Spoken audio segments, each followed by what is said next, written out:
안녕하세요. 낙성대에 있는 요양보호사 교육원 조교수입니다. 요양보호사 시험 대비 귀로 듣는 단원별 요약을 준비했습니다. 편안하게 듣다 보면 단원 정리가 저절로 되실 겁니다. 응급상황 대처 시작하겠습니다. 먼저 응급처치의 정의를 살펴보면 응급처치란 응급상황에서 행해지는 기도의 확보, 심장박동의 회복, 기타 생명의 위험이나 증상 악화 방지를 위해 긴급히 수행되는 것을 응급처치라고 이야기합니다. 응급처치의 목적을 살펴보면 인명구조, 고통경감, 상처나 질병의 악화 방지, 심리적 안정을 도모를 목적으로 하고 있습니다. 응급처치 시 기본적인 돕는 방법을 살펴보면 첫 번째, 대상자의 상태를 파악하고 119 등에 신속하게 신고를 합니다. 자, 대상자에게 처치를 하고자 시간을 소비해서는 안 되겠고요. 대상자 주위에 여러 사람이 있을 때에는 응급처치 교육을 가장 많이 받은 사람의 지시에 따라 응급처치를 해야 합니다. 본인과 주위 사람의 안전에 주의를 기울이고 긴급을 요하는 대상자 순으로 처치합니다. 다시 한번 말씀드리겠습니다. 긴급을 요하는 대상자 순으로 처치한다. 요거 최근에도 나왔었고 과거에도 나왔고 여러 번 나왔던 내용입니다. 다음 중 긴급을 요하는 대상자는 누구인가? 아니면 누구부터 처치를 해야 되는가? 이런 형식으로 해서 정답은 긴급을 요하는 대상자 순, 요것도 맞고요. 주변 상황에서 가장 긴급한 상황. 얼마 전에 나왔던 문제는 화재로 인해서 코와 입에 화상을 입은 환자, 이게 긴급한 환자 중에 한 분으로 답이었었죠. 그 다음에 내용은 대상자를 가급적 옮기지 말고 옮길 때에는 119 등의 안내를 받아서 적절한 운방법을 따르고, 요양보호사는 외용약품이나 대상자가 사용하는 상비약품을 사용할 수 있습니다.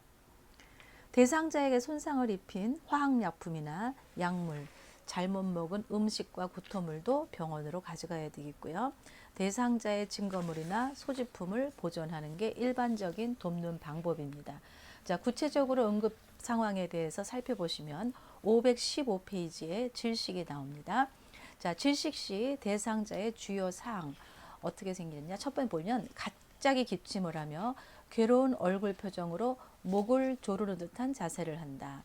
숨을 쉴 때 목에서 이상한 소리가 나고 가슴 부위에 호흡 운동은 보이지만 공기의 흐름이 적거나 없다. 이런 표정인데 우리 교재에 516페이지를 펴시면 그 괴로운 표정의 그림이 나옵니다.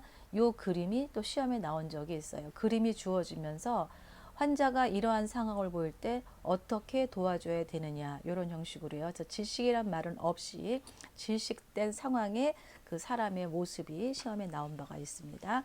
자, 질식된 상황이 관찰이 됐다면 돕는 방법으로 첫 번째는 이물질이 육안으로 보이면 큰 기침을 해서 뱉어내도록 해야 됩니다. 손을 넣어서 빼거나 구토를 하게 하려면 오히려 이게 더 이물질을 배출하는데 시간이 지체되고 이물질이 기도 안으로 들어갈 수 있기 때문에 시도하지 않습니다. 그래서 손을 넣어 빼거나 구토를 유발시키려고 하지 않는다가 답이겠고요. 의식이 있는 경우에 질식이 일어났다면 대상자의 뒤에서 배꼽과 명치 중간에 주먹 쥔 손을 감싼 양손을 놓고 복부의 윗부분을 후 상방으로 힘차게 여러 번 밀어 올리는 것, 이거를 무슨 방법이라고 하죠? 하임리히다 이렇게 하죠. 하임리히법. 다시 의식이 있는 경우에는 가장 먼저 대상자에게 스스로 기침을 하게 한 후에 대상자의 뒤에 서서 대상자의 배꼽과 명치 중간에 주먹 쥔 손에 엄지손가락이 배에 닿도록 놓고 다른 한 손으로 주먹 쥔 손을 감싼 다음 양손으로 복부의 윗부분을 후 상방으로 힘차게 밀어 올리고 한 번에 빠지지 않으면 반복해서 시행하는 방법입니다. 이것은 다른 말로 하임리히다, 하임리히법이다 해서 하임리히법 꼭 알아두십시오. 의식이 없다면 119에 신고하고 즉시 심폐소생술을 실시하면서 입안에 이물질인지 확인하고 제거하는 게 방법이겠습니다. 517페이지 보시면 경련에 대한 이야기가 나오는데요.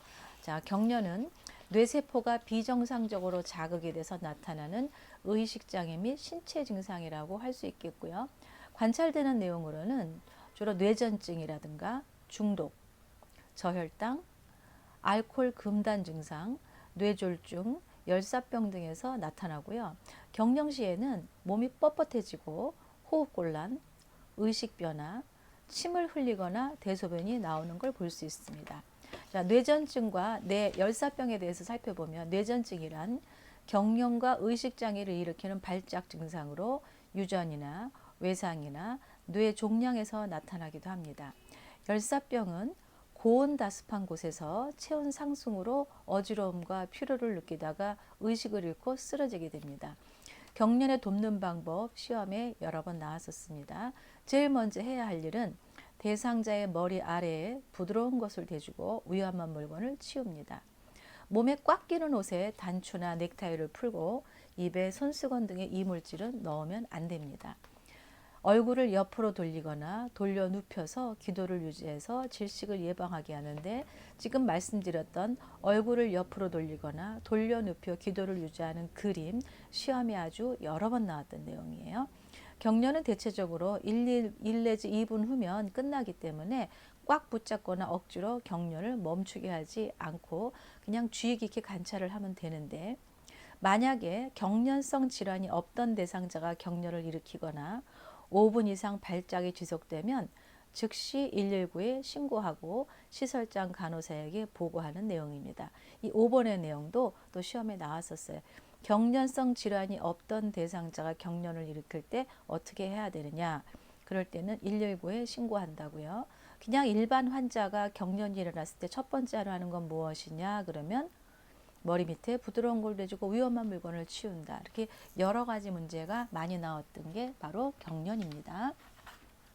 다음 518페이지를 펴시면 화상이 나와요.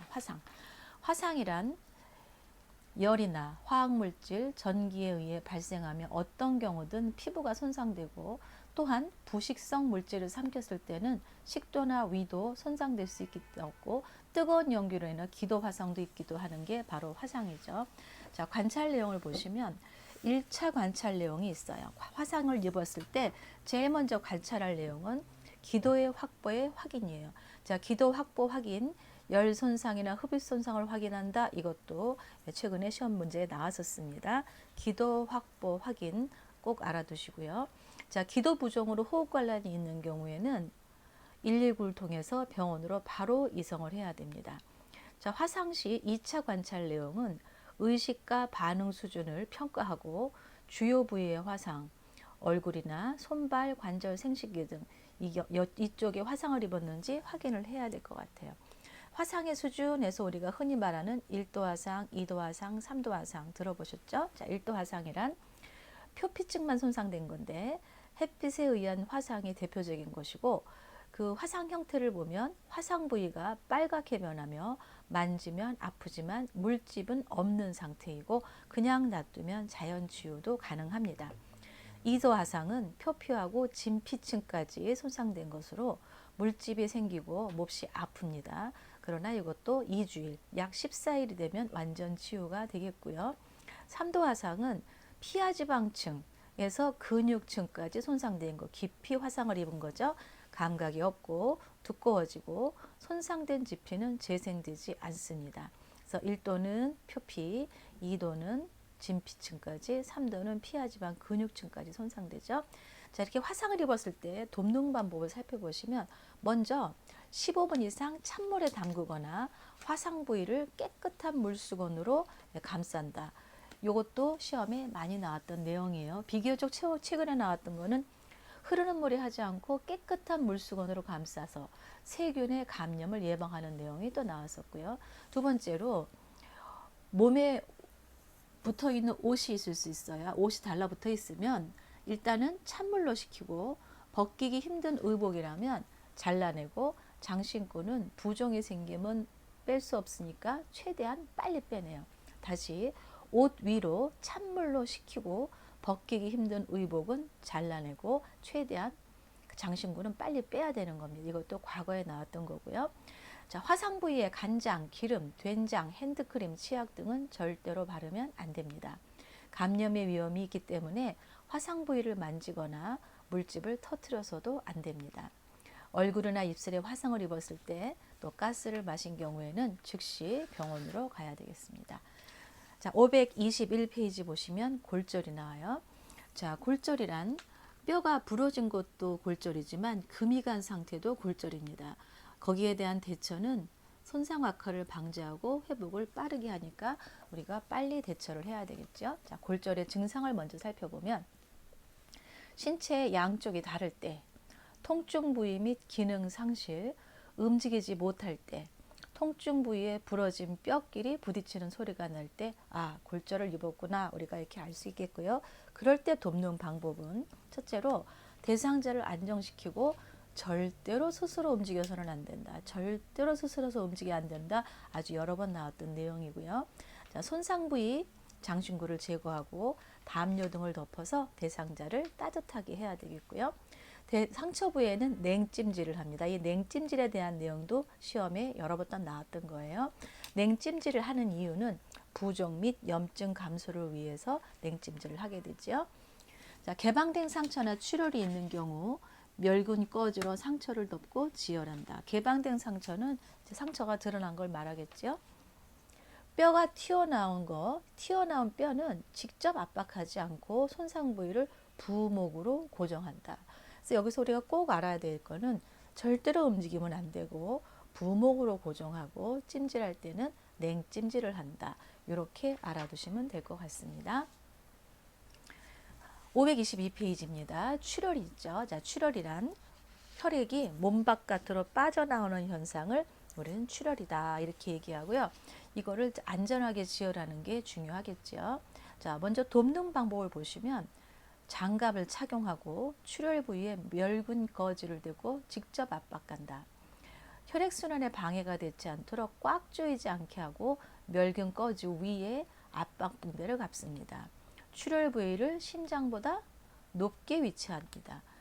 출혈 부위는 심장보다 어떻게 높게, 그래야 출혈을 덜 일으킬 수 있거든요.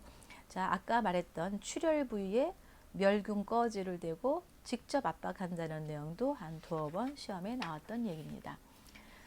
자, 524페이지 보시면 약물 오남용의 돕는 방법이 나와 있는데, 자, 대상자가 의식을 잃었다면 119에 신고하고 의료진이 도착할 때까지 응급처치를 하게 되고요. 겉으로 드러난 증상이 없고 복용량이 적더라도 반드시 병원을 방문합니다. 대상자가 먹고 남은 물질과 용기를 병원에 가져가고요. 의식이 없는 대상자에게는 마실 것을 주지 않습니다. 약물의 설명서에 구토를 유도하라는 지시사항이 없으면 구토시키지 않는 게 원칙입니다. 525페이지에 보면 안전한 약 사용을 위한 3단계가 남아 있는데 한번 설명드리겠습니다. 첫 번째, 단골 병의원과 약국을 정해서 다닌다. 비슷한 의약품의 중복 처방을 방지한다. 다른 병원이나 약국을 방문할 경우 처방전을 보관하였다가 가져가서 제시한다. 진료 전에 복용 중인 약물과 약물 알레르기에 대해서 알린다. 자, 두 번째 내용입니다. 현재 복용 중인 모든 의약품에 대해 알려준다. 모든 처방약, 비처방약, 한약 등에 대해 의사, 약사에게 알린다. 과거에 경험했던 약 부작용이 있다면 설명한다. 반드시 가장 최신의 처방약을 복용하고 진료 후 이전 처방약을 이어서 복용하지 않는다. 이전 처방약이 많이 남을 경우 복용할 수 있는지 의사에게 확인받는다. 세 번째 단계입니다. 정해진 방법에 따라 약을 복용한다. 과다한 약 복용은 간이나 신장 등 장기에 독이 되기 때문에 스스로 판단하여 임의로 약 복용하는 것은 위험합니다. 약 복용 시간은 약마다 다르므로 처방을 따라야 되는데 모든 약을 식후에 복용하는 것은 아닙니다. 식후에 복용하는 약은 위장장애를 줄이고 잊지 않고 규칙적으로 복용하기 위함이고, 식전에 복용하는 약은 일부 당뇨약, 위장간 운동조절제, 갑상선 호르몬제를 복용하고요. 식중이나 식사 직후에 드시는 약은 칼슘제, 철분제는 위장장애를 줄이기 위해서 복용합니다. 변경이 필요하다면 의사와 약사와 상의를 해야 되겠고요. 약은 물과 함께 복용하고 녹차, 커피 등의 카페인 음료나 우유는 약의 흡수를 방해하니까 반드시 물과 함께 복용하고요. 자몽 주스는 고혈압이나 고지혈증 약의 부작용을 증가시키니까 함께 해서는 안 되겠고요.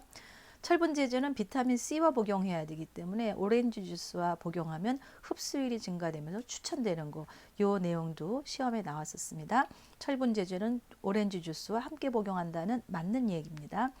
약을 잘라서 복용할 때는 약마다 다름으로 약사와 상의해야 되는데 분할 분쇄가 불가한 양은 장용 코팅제와 서방제, 장용 코팅제의 약효가 저하될 수 있기 때문에 안 되고, 서방제는 천천히 흡수가 되어야 되기 때문에 잘라서 드시면 안 되겠습니다. 약 삼키는 것이 힘들다고 모두 잘라서 복용하면 안 됩니다. 만약에 약 복용을 잊었다면 생각난 즉시 복용을 해야 되지만 다음 복용 시간이 더 가깝다면 다음 복용 시간에 복용을 해야 되겠고, 절대로 2배를 복용해서는 안 됩니다. 본인이 처방받은 약만 복용해야 되고, 같은 질환 같은 약물이라도 성별, 나이, 체중, 간 기능, 콩팥 기능에 따라 용량이 다르기 때문에 본인 약만 먹어야 되고요. 자신의 약을 나눠주거나 다른 사람의 약을 복용해서도 안 됩니다. 건강기능식품도 복용 전 의사, 약사와 충분히 상의를 해서 건강기능식품 많이 복용해도 괜찮다는 것은 틀린 말입니다. 약 보관할 때는 정해진 방법에다가 보관을 해야 되겠죠. 자, 이번에는 526페이지입니다. 526페이지에 심폐소생술이 있고요. 먼저 심폐소생술의 목적을 살펴보겠습니다. 심폐소생술의 목적은 심장이 뛰지 않고 호흡이 없는 대상자에게 인공적으로 혈액순환을 시키고 폐에 산소를 공급해서 호흡을 돕는 인명구조가 바로 목적이고요.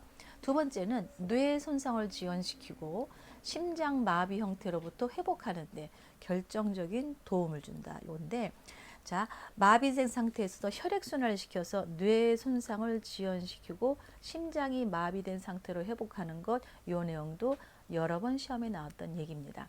4내지 6분 이상 혈액순환이 되지 않는다면 뇌 손상이 오게 되죠. 그러면 두 번째로 우리가 심폐소생술의 단계를 한번 살펴보겠으면, 이제 전반적인 단계는 먼저 말씀을 드리겠고 하나하나 살펴보겠습니다. 심폐소생술의 단계는 각각 또 시험에 많이 나오고 전체적인 것도 많이 나오고 있거든요. 자, 일반적으로 단계, 지금 6단계가 우리가 나눠져 있는데, 처음으로는 반응 확인, 두 번째는 도움 요청, 세 번째는 가슴 압박, 네 번째는 기도 유지, 다섯 번째 인공호흡, 여섯 번째 상태 확인, 이렇게 돼요. 반응 확인, 도움 요청, 가슴 압박, 기도 유지, 인공호흡, 상태 확인. 자, 첫 번째 반응 확인부터 살펴보겠습니다.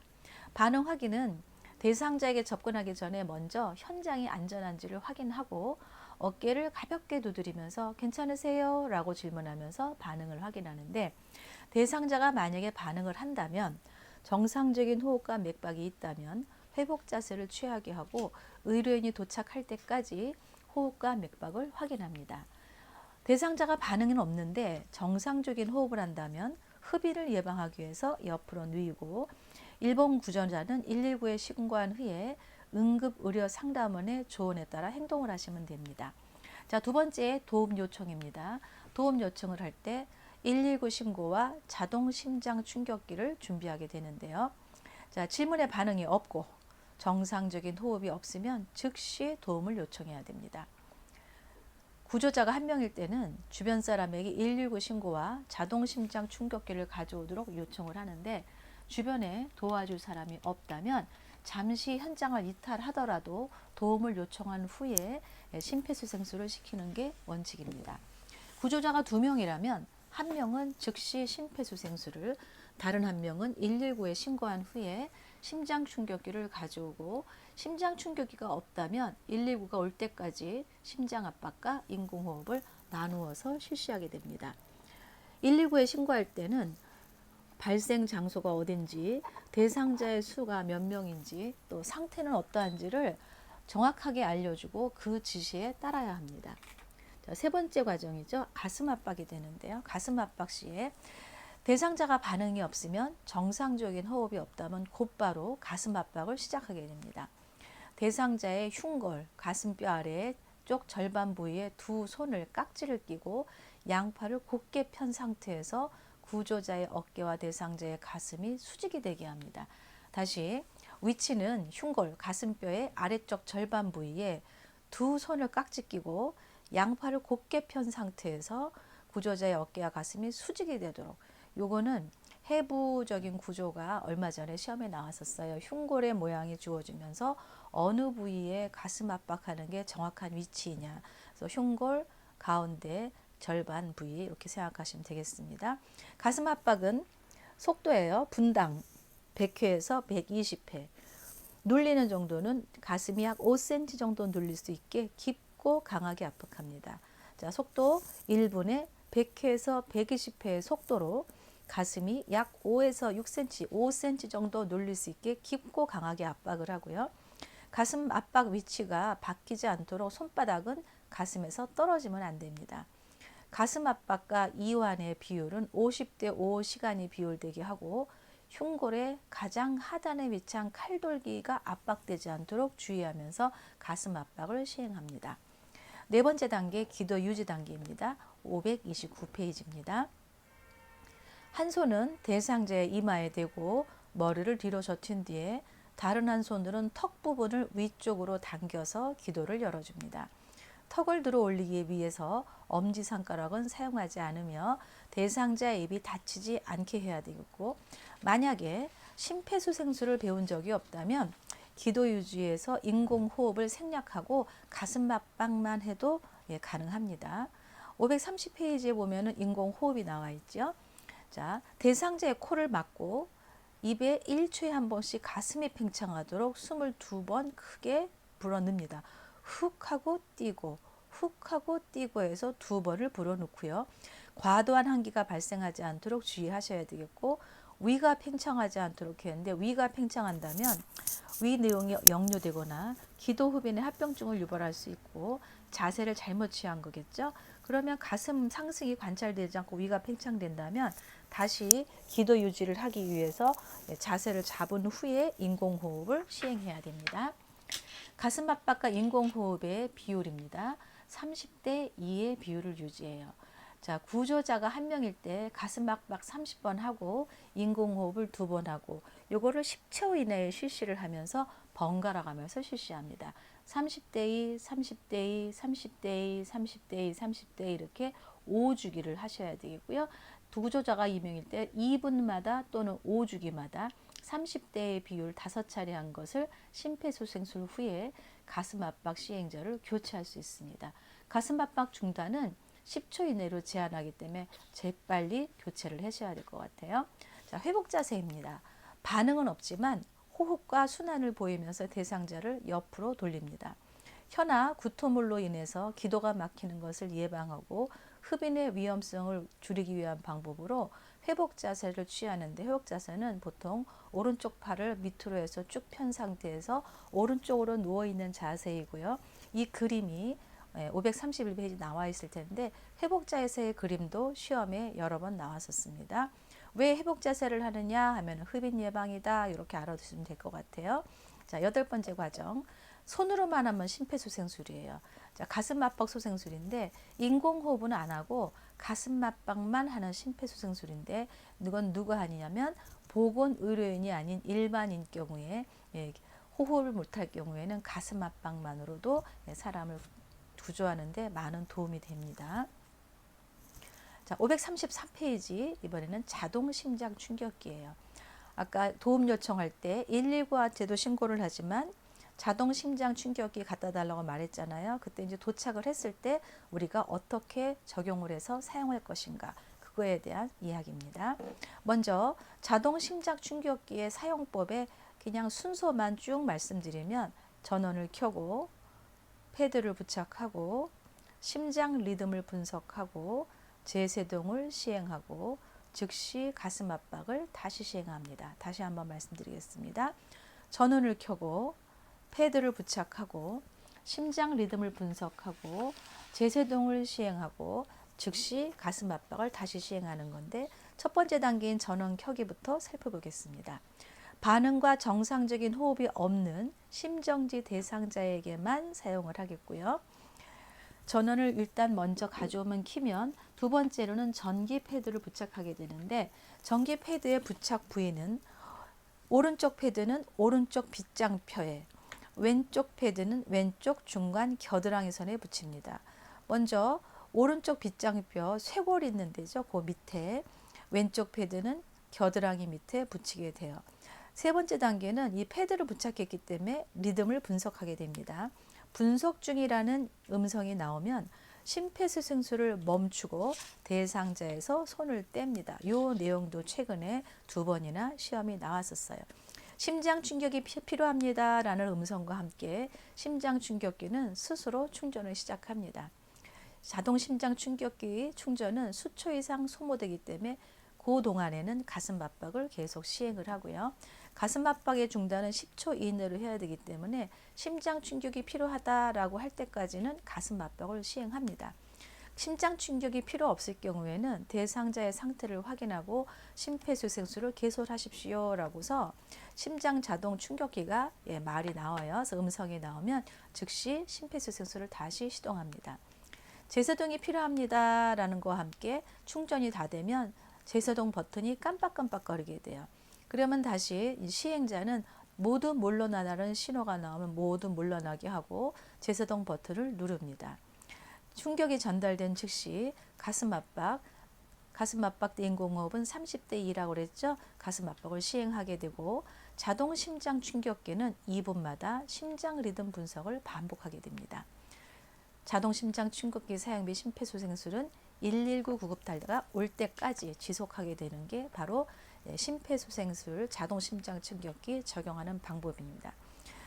오늘 이 시간에 한 거는 응급 상황 대처에 관한 건데 범위는 얼마 안 되지만 늘 잘 나오고 있는 범위이기 때문에 다시 한번 교재 잘 살펴보시고 제 말을 잘 들어보시면 많은 도움이 되실 겁니다. 네, 감사합니다.